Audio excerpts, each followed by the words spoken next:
ధైర్యాలు తెలుసుకునేదో లేక గోదాలో దిగి కుస్తీ పట్టుబట్టేదో కాదు, అందరికీ తెలిసిందే. అసెంబ్లీ అంటే ప్రజల గొంతుకు వినిపించగలగాలి.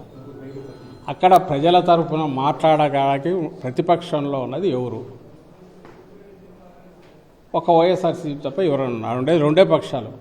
అధికార పక్షం మొత్తం 3 పార్టీలు కలిసి అధికార పక్షం, ఒక్క పార్టీ ప్రతిపక్షం. అది ఏకైక ప్రతిపక్షం వైఎస్ఆర్సీపీ. దాన్ని ప్రతిపక్షంగా గుర్తిస్తే ఖచ్చితంగా దానికి ప్రతిపక్షంగా గుర్తించినందుకు మాట్లాడడానికి తగిన సమయం ఇవ్వాల్సి ఉంటుంది సభా నియమాలను బట్టి. ఆ సమయం ఉంటే ప్రజల గొంతుకు వినిపించడానికి అవకాశం ఉంటుంది. ఇదే అడిగేది జగన్మోహన్ రెడ్డి గారు అడిగేది, వైఎస్ఆర్సీపీ అడిగేది ఇది మాత్రమే. నువ్వు అది లేకపోతే నువ్వు ఏం చేస్తావంటే నీ మందబలంతో గొంతు వినిపించకుండా చేస్తావు. చేసి చూడు నేను పోటీలో గెలిచానని చెప్పి దెబ్బలు తెచ్చుకుంటావు, ఇంక మీ సమ్మేళేస్తావు. మాది మా సుపరిపాలన బ్రహ్మాండం అంటావు. నీకు నిజంగా నీకు దమ్ము ధైర్యం ఉంటే నువ్వేం చేయాలి? ప్రతిపక్ష హోదా ఇవ్వాలి. అదే ప్రివిలేజ్ కాదు, ఓన్లీ తగిన సమయం వస్తుంది మాట్లాడడానికి, గొంతు వినిపించడానికి అవకాశం ఉంటుంది. దానికి నువ్వెందుకు భయపడుతున్నావు? దానివల్ల ఏమైనా కిరీటం వస్తుందా జగన్మోహన్ రెడ్డి గారికి? లేకపోతే నీ కిరీటం ఏమైనా రాలిపోతుందా? చంద్రబాబు నాయుడు కిరీటం రాలిపోతుందా? కాదు కదా. ఆల్రెడీ కేసు కూడా కోర్టులో వేసాం. ఈ స్పీకర్ ఒక చిన్న అఫిడవిట్ ఇస్తే తగిన సమయం ఇస్తాం, ప్రధాన ప్రతిపక్షానికి ఇవ్వాల్సిన పూర్తి సభలో వ్యవహరించడానికి అవసరమైన తగిన సమయం కానీ దాని ప్రివిలేజ్ కానీ ఇస్తాం అని అంటే అయిపోతుందా? అప్పుడు అక్కడికి వచ్చినప్పుడు మాట్లాడడానికి అవకాశం ఉంటుంది, గొంతు వినిపించడానికి అవకాశం ఉంటుంది. అది ఏ రకంగా వినిపిస్తామనేది 14-19 మధ్య చూసినావు. నువ్వు అడ్డంగా ఎడాపెడా సంతలో పశువులను కొన్నట్టు కొన్నా వీలైనంతమందిని లాగేయాలని బెదురుకొని మొత్తం ఎమ్మెల్యేలను లాగేయాలని చూసినా సంఖ్యాబలం తగ్గుతున్నా ఎంత గట్టిగా నిలబడినారు, ఏ రకంగా వైఎస్ఆర్సీపీ నీ మెడలు ఉంచుతూ వచ్చింది అనేది నీవు చూసావు ఫ్లోర్లో అసెంబ్లీలో. కాబట్టి దానికేమి ఆ 11 మంది కాదు, ఇద్దరైనా ఒకరైనా జగన్మోహన్ రెడ్డి గారు ఒకరే వచ్చినా ప్రజల గొంతు బలంగానే వినిపించగలరు. అయితే ఓన్లీ థింగ్ ఈజ్ నీ మందబలంతో ఆ గొంతు వినపడకుండా తొక్కేయకుండా ఉండడానికి ఎట్లా అవకాశం వస్తుందంటే ప్రతిపక్ష హోదా ఇస్తే వస్తుంది. అది నీకు దమ్ము ధైర్యం అంటే ప్రమాణంగా వచ్చి వినిపిస్తాం. 5 కోట్ల మంది ప్రజల గొంతుకు వినిపిస్తాం. రైతులు రోడ్డెక్కుతున్న రైతుల గొంతు వినిపిస్తాం. అలాగే నేను వికలాంగులు అంగవైకల్యంతో బాధపడేవారు దివ్యాంగులు వాళ్ళు రోడ్లు ఎక్కారు కదా, నువ్వు చేస్తున్న అన్యాయాలకు దుర్మార్గాలకు వ్యతిరేకంగా వాళ్ళ గొంతు వినిపిస్తాం. నిన్న ఉద్యోగులు వాళ్ళు కూడా రోడ్డు ఎక్కుతున్నారు కదా, అది వినిపిస్తాం. నువ్వు మోసం చేసినావు కదా సూపర్ 6 అని, ఆ మోసాల గురించి ఇళ్ళ దగ్గరికి వెళ్తే ఎక్కడ వెంటబడి కొడతారో అని ఇళ్ళ దగ్గర కూడా పోలేకపోతున్నారు కదా మీ ఎమ్మెల్యేలు, మీ నాయకులు, నువ్వు, అది వినిపిస్తాం. ఇవన్నీ వినిపించవచ్చు. ఓన్లీ థింగ్ ఇది ఒక్కటి జరిగితే నువ్వేం చేయాలనుకుంటున్నావు? నీ కుట్ర ఏంటి? ఇప్పుడు ఎల్లో మీడియాను ఎట్లయితే పెట్టుకొని ఒక కోటలాగా రోజు దాంట్లో నువ్వు చేయనివి చేసినట్టు, లేదా నువ్వు బ్రహ్మాండమైన విజనరీ అయినట్టు భూతల స్వర్గం ఏపీ చేసినట్టు రాయించుకుంటున్నావు కదా అబద్ధాలు. ఆ ప్రచారంలాగే అసెంబ్లీలో కూడా నీ మందబలం ఉపయోగించి చూడు నన్ను క్వశ్చనే చేయలేకపోయారు, అందువల్ల నేను బ్రహ్మాండంగా ఉన్నట్టు లెక్క అని చెప్పి నీ అంతటి నువ్వు సూత్రీకరణ చేద్దామని నువ్వు అనుకుంటాను.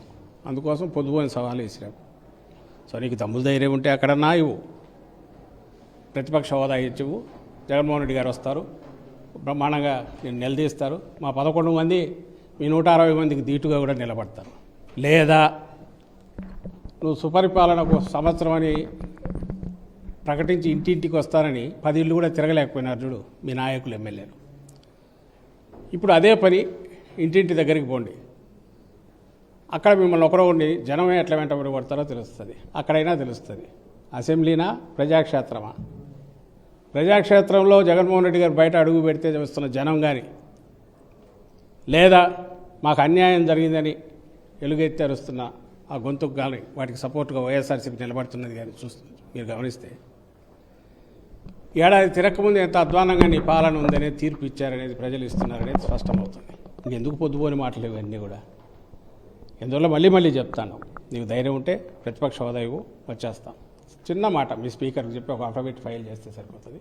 ఇమ్మీడియట్ వస్తారు, ఎట్లుంటుందో ఆ గొంతుకు వినిపిస్తారు. లేదా ప్రజాక్షేత్రంలో ఎలాగో చేస్తున్నావు. అసలు అవి ఎక్కర్లా. జగన్మోహన్ రెడ్డి గారు పెడుతున్న ప్రెస్ కాన్ఫరెన్స్లో ఆయన వేస్తున్న ప్రశ్నలకు నువ్వు సమాధానం ఇవ్వలేక బూతులకు లంఘించుకుంటాడు. నువ్వు నీ వెనకుండే గణం, నీ మాఫియా గణం ఉంది కదా, మీరందరూ మీ నాయకులు అందరూ. సో వాటికే ఆన్సర్ ఇవ్వలేకుండా నువ్వు నెలకు ఒకసారి పెన్షన్ ఇంకోటో అని ఓ మైక్ పెట్టుకొని, లేదా పక్కన ఊరు లేకుండా ఒక్కడివే పెళ్ళి పబ్లిసిటీకి తయారు చేసుకుంటున్నది అదే చూస్తున్నాం. అది కాకుండా నువ్వు జనంలోకి వెళ్ళు, తెలుస్తుంది. ఎందుకు ఇవన్నీ పొద్దుపోని మాటలు. అంటే మీరు విధ్వంస పాలనని పులివెందుల ప్రజలు కూడా గుర్తించారు కాబట్టి మనం ఉప ఎన్నికలు ఓడించారని కూడా ఒక మాట. అది ఎన్నికైతే కదా జరిగింది. ఎన్నికైతే ఏమన్నా అనుకోవచ్చు. ఆయన అనుకొని ఆయన భుజాలు ఆయన చర్చుకొని, ఇది ఇప్పుడు అసెంబ్లీ మాదిరే. అసెంబ్లీ జరిగి తనకు చూడు రాలేక బెదురుకున్నారు, మేము బ్రహ్మాండంగా పాలిస్తున్నామని ఇట్లా సెల్ఫ్ సర్టిఫికేట్ ఇచ్చుకుంటాడు. అట్లా అనడానికి ఉపయోగపడుతుందేమో వాటి. కానీ అక్కడ ఎలక్షన్ ఎక్కడ జరిగింది ఆయనకు తెలియదా? అది ఎలక్షన్ జరగలేదు. అండ్ అధికారులు పోలీసులు పోయి ఆడ నడిపింది అది ఒక ఫార్సు, ప్రహసనం. ఓట్లు వాళ్ళే గుద్దుకున్నారు, వాళ్ళకు వాళ్ళు సర్టిఫికేట్ ఇచ్చుకుంటున్నారు తప్ప ఏం జరగలే. నిజంగా అదే వేరే ఏం పరీక్షలు ఎక్కర్లే. మేము మాట్లాడడమో ఆయన మాట్లాడడమో ఇవన్నీ ఎందుకు? కావాల్సినంత ఓపెన్ ఏరియా ఉంది. నిజంగా నువ్వు సంవత్సరంలో ఏదైనా చేసినావు అనుకుంటే ఎందుకు ఇల్లు తిరగలేకుండా అన్నారు మీ నాయకులు. మా నాయకులు ఆ రోజు తిరిగినట్టు 2-3 సార్లు తిరిగారు, ఒకసారి కాదు. జగన్మోహన్ రెడ్డి గారు పంపించారు, మా ఎమ్మెల్యేలు తిరిగారు. మీ వాళ్ళని పొమ్మనండి, ఇల్లు 10 ఇళ్ళు సరిగా తిరగమనండి వరుసగా. మేము చేసాం ఏడాది పాలన మోసం, దాని గురించి ఇప్పుడు చేస్తున్నాం. బాబు షూరిటీ మోసం గ్యారెంటీ అనే కార్యక్రమం, దానికి వస్తున్న స్పందన ఏంటి? మేము చేయగలుగుతున్న దీన్ని నీకు అంత అసెంబ్లీలో అంత మెజారిటీ ఉంది, బ్రూటల్ మెజారిటీ ఉంది, నీకు ఉంది, నీకు మందబలం అంత ఉంది, నువ్వేమో కిందికి వెళ్ళలేకపోతున్నావు. మరి చంద్రబాబు నాయుడు అక్కడే గమనించాలి ఏం జరుగుతుంది. అంటే పులివెందుల్లో అంటే నారా లోకేష్ సేవ క్రితం ట్వీట్ పెట్టారు సార్, పులివెందుల్లో జగన్ గారిని కలవడానికి సొంత పార్టీ కార్యకర్తలు కూడా వీఐపీ పాస్ ఇస్తారా అనేది ఆయనకు వచ్చారు. ఆయన ఏడ్చినట్టుంది. నీకు పాసులు ఏమి ఇచ్చారో నాకు తెలియదు, కానీ నీకు కానీ మీ నాయనకు కానీ ఎవరైనా అభిమానులను ఉంటే కదా, ప్రేమించే వాళ్ళు ఎవరైనా ఉంటే కదా, అభిమానులు వేల కొద్ది తరలి వస్తే అది ఎట్లుంటుంది అనేది తెలుస్తుంది.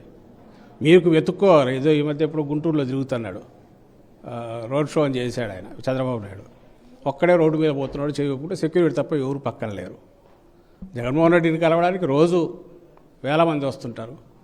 ఆ వేల మందిని తీసుకోవడానికి ఆయన కలపడం ఎట్లడానికి కొన్ని పద్ధతులు ఫాలో కావడం ఎవరైనా చేయాలి.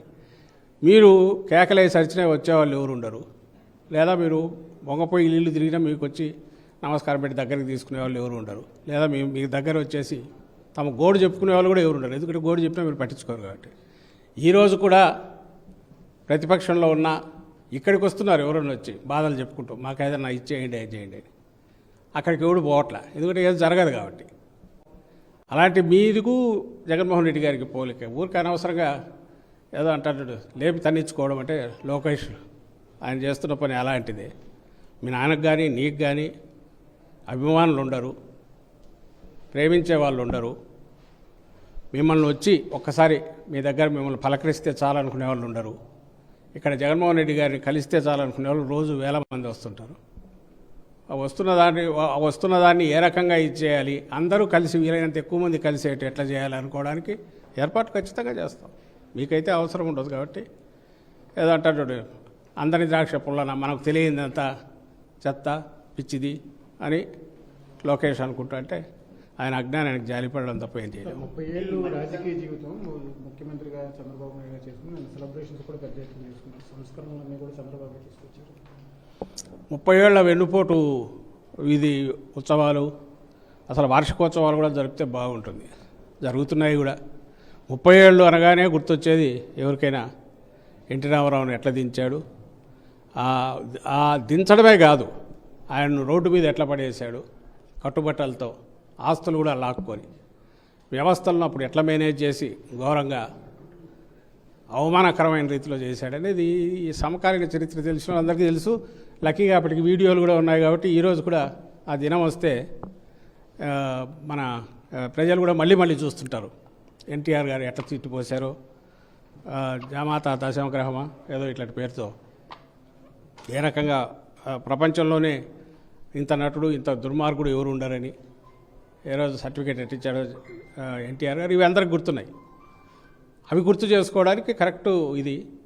అండ్ చంద్రబాబు నాయుడు గారు కూడా అదే గుర్తు.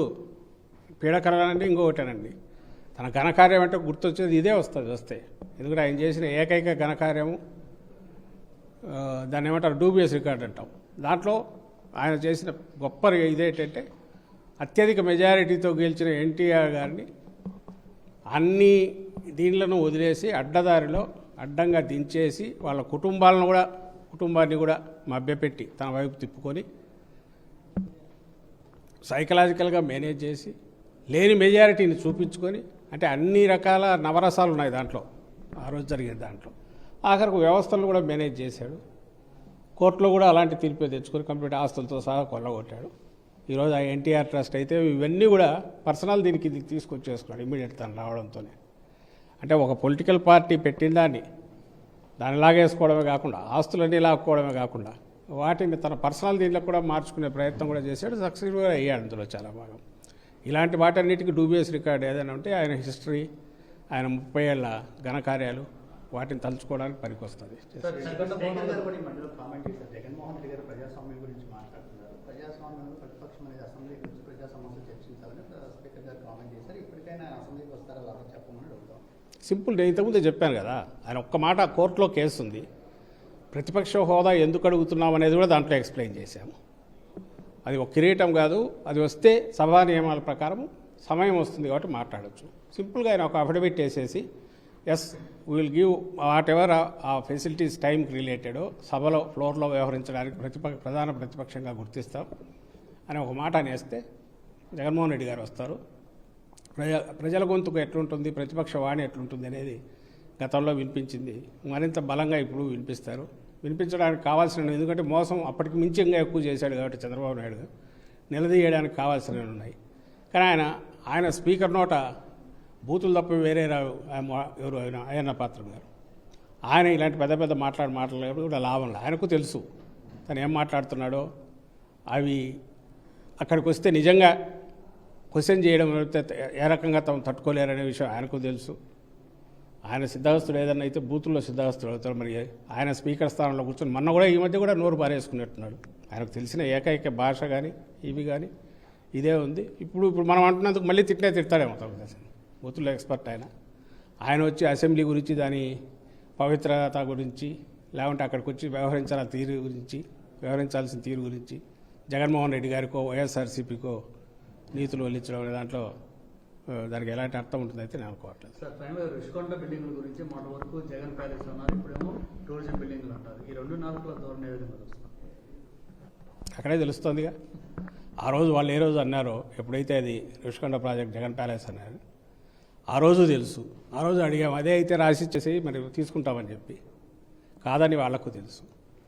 ఈరోజు ఏ రకంగా దాన్ని బయటపడాలనే దాంట్లో చాలా ఏమీ తెలియనట్టు మళ్ళీ ఒక డ్రామా క్రియేట్ చేసి నాసిరకం అని చెప్పే ప్రయత్నం అక్కడికి పోయి చేశారు. అండ్ జీవో ఒకటి ఎప్పుడో ఒకసారి దాన్ని తీసుకురావాలి కాబట్టి దాన్ని తెచ్చారు. అంటే చంద్రబాబు నాయుడు ఎన్నికలకు ముందు కానీ ఎన్నికల తర్వాత కానీ ప్రజలను మభ్యపెట్టడం కానీ, మోసం చేయడం కానీ, లేదా అబద్ధాలను నిజమని చెప్పే ప్రయత్నం చేయడం కానీ, లేదా తాను ఎంత అన్ని అవలక్షణాలకు తాను కానీ తన పార్టీ కానీ ప్రతిరూపము అవన్నీ జగన్మోహన్ రెడ్డి గారికి వైఎస్ఆర్సీపీకి అంటగట్టే దీంట్లో కానీ తనకున్న ఏకైక శక్తి ప్రచారం అనే దాన్ని ఆయుధాలను వాడుకొని, ఎల్లో మీడియాను వాడుకొని, ప్రచారకుడు అవసరమైన సంపత్తిని వాడుకొని ఎట్లా బిల్డ్ చేస్తూ వచ్చారు, అవన్నీ గాలిలో కట్టినవి తప్ప ఏం లేదనేది ఒకటి రోజు రుజువు అవుతున్నాయి. అందులో ఇది కూడా అలాంటిదే. ఆ రోజు ఆ వాస్తవం ఇంకో రకంగా కారలే. అది పబ్లిక్ ప్రాపర్టీ, అది గవర్నమెంట్ ప్రాపర్టీ, అది టూరిజం ప్రాపర్టీ. ఈరోజు అంతే ప్రాపర్టీ, గవర్నమెంట్ ప్రాపర్టీ. అది దాన్ని ఎట్లా వాడాలి, ఏ రకంగా చేయొచ్చు అనేది ఎనీ గవర్నమెంట్ కెన్ డిసైడ్. అది ఆ ప్రివిలేజ్ వాళ్ళకు ఉంటుంది. అయితే ఎప్పుడైతే ముందు ఈ రకంగా ఇది జగన్ గారి ప్యాలెస్ అంటూ ఏదన్నారో, అందుకే రాగానే దాన్ని ఎట్లా వాడాలని అర్థం కాక ఇన్నాళ్ళు ఉన్నారు. ఇప్పుడు ఎప్పుడైనా తప్పదు, రేపు క్రిటిసిజం వస్తుంది కాబట్టి ఇప్పుడు దాన్ని తమ ఫోల్డ్లోకి తెచ్చుకోవడానికి ప్రయత్నం చేసే దాంట్లో భాగంగా పైకి ఏమనుకుంటే చాలా కూల్గా దాన్ని మూవ్ చేశారు. అయితే there is other section of media కూడా ఉంది కాబట్టి వాళ్ళు దాన్ని ఎత్తి చూపడం, దానివల్ల ఇది బయటకు వస్తున్నాయి. కానీ లేకపోతే ఆ రోజు వాళ్ళు ఆడిన అబద్ధాలకు ఈరోజు ప్రతి దానికి బోన్లో నిలబడి ఆయన సమాధానం చెప్పాల్సి ఉండే పరిస్థితి ఉంది చంద్రబాబు నాయుడు గారు. కానీ ఏముంది, వాళ్ళకున్న బలమే అది. మేము ఏదంటే అదే వేదం అని చెప్పగలిగిన దాన్ని ఏమంటావు దుర్మార్గమైన ప్రాపగాండా మీద ఉండే పట్టు, దాంతో అందులో భాగంగానే ఈరోజు కూడా అసలు విషయాలు పక్కకు వదిలేసి ఏదో నిన్న అసెంబ్లీది ఎందుకు రేజ్ చేశాడో ఆయన అర్థం కావట్లేదు. అసెంబ్లీకి దమ్ముంటే రాండి అని ఎందుకంటున్నాడో కూడా అర్థం కావట్లేదు. ఇప్పుడు ఉన్నట్టుండి ఇంకా నాకు తెలిసి డేట్ కూడా వచ్చినట్ల దానికి చెప్పిన ఎప్పుడు 18th అనౌన్స్ చేశారా ఇంకా చేసినట్లా చేశారు, అఫిషియల్గా చేయలే. ఏదో ఒకటి ఇది ఇప్పుడు ఇష్యూస్ నా యూరియా గురించి భయంకరంగా గొడవ అవుతుంది. ఎరువులు లేకల మద్దతు ధర లేక ఉల్లి రైతులు రోడ్డు అక్కడెక్కారు కర్నూలు. అంతమంది మిర్చి, పొగాకు, మామిడి, నేమ్ ఎనీథింగ్. లేదా క్రాప్ ఇన్సూరెన్స్ ఇది లేదు, ఇన్పుట్ సబ్సిడీ రాలేదు గతంలో నష్టాలకు సంబంధించి. అసలు రైతుల బాధ పట్టించుకోవటం నువ్వేం చేయగలవనేది తర్వాత ఇష్యూ. అసలు ఇదిగో ఈ ఇష్యూ ఉందనగానే జగన్మోహన్ రెడ్డి గారు ఆ రోజు చిన్న సింగిల్ కాలం వార్త వచ్చినా తన దృష్టికి లేదా పార్టీ యంత్రాంగం ద్వారా వచ్చినా సరే ఇమ్మీడియట్ రివ్యూ చేసి ఏం చేయగలమని ఆలోచించడం ఆ రోజు చేశాము. ఈరోజేమో ఈయన చంద్రబాబు నాయుడు గారు నిన్న మా నాయకులు పార్టీ నాయకులు ఉల్లి రైతుల దగ్గరికి పోతే ఆ రోజు హడావుడిగా 1200 మద్దతు ధర అన్నాడు. నువ్వు 1200 నువ్వు దాన్ని ప్రారంభించి నువ్వు ఇచ్చేసరికి పుణ్యకాలం అయిపోతాయి, అవి కుళ్ళిపోతాయి ఉల్లిపాయలు. సీజన్ అయిపోయింది కాబట్టి నేను చేయగలిగింది ఏం లేదు, అంతా బాగా చేసామని ఒక స్టేట్మెంట్ ఇచ్చుకుంటాను. నిన్న దాని గురించి యూరియా గురించి ఎక్కడ క్యూలు చూస్తే ఈరోజు చెప్పులు పెట్టి 100 మంది రైతులు వరుస ఉన్నాయి. కరెక్ట్ 14-19 మధ్య ఏముంది కుప్పం ఇట్ సెల్ఫ్. నువ్వు బ్రహ్మాండమైన నా కుప్పం దాన్ని ఏది డిజిటల్ ఏదో పెట్టానన్నాడు హెల్త్కి సంబంధించి. అది ఒక బ్రహ్మాండమైన ఇంటర్నేషనల్ ఎయిర్పోర్ట్ కడతానంటున్నాడు. అసలు అమరావతి కుప్పం ఈ రెండే అదో ప్రాజెక్టు పెద్ద ప్రాజెక్టులు అనౌన్స్ చేశాడు. మరి నీ దగ్గర అంతా చేస్తే బేసిక్ నెసెసిటీ రైతులకు కావాల్సిన ఎరువు నువ్వు ఇవ్వలేకపోతాడు. 14-19 మధ్య ఎట్లుండిందో ఆయన పాలన, దానికి రెండింతలు ఎక్కువగా ఏమంటారు అరాచక పాలన. ప్రజల సంక్షేమం గురించి వదిలేయండి, ప్రజల గురించి కానీ సమస్యల గురించి కానీ ప్రభుత్వం చేయాల్సిన మినిమం పనులు కూడా చేయకుండా, చేయాల్సిన అవసరం ఉందని కూడా అనుకోకుండా ఎట్లా దుర్మార్గంగా వ్యవహరిస్తుంది అనేది కనపడుతుంది. దానికి ఉదాహరణ రైతుల ఇష్యూని.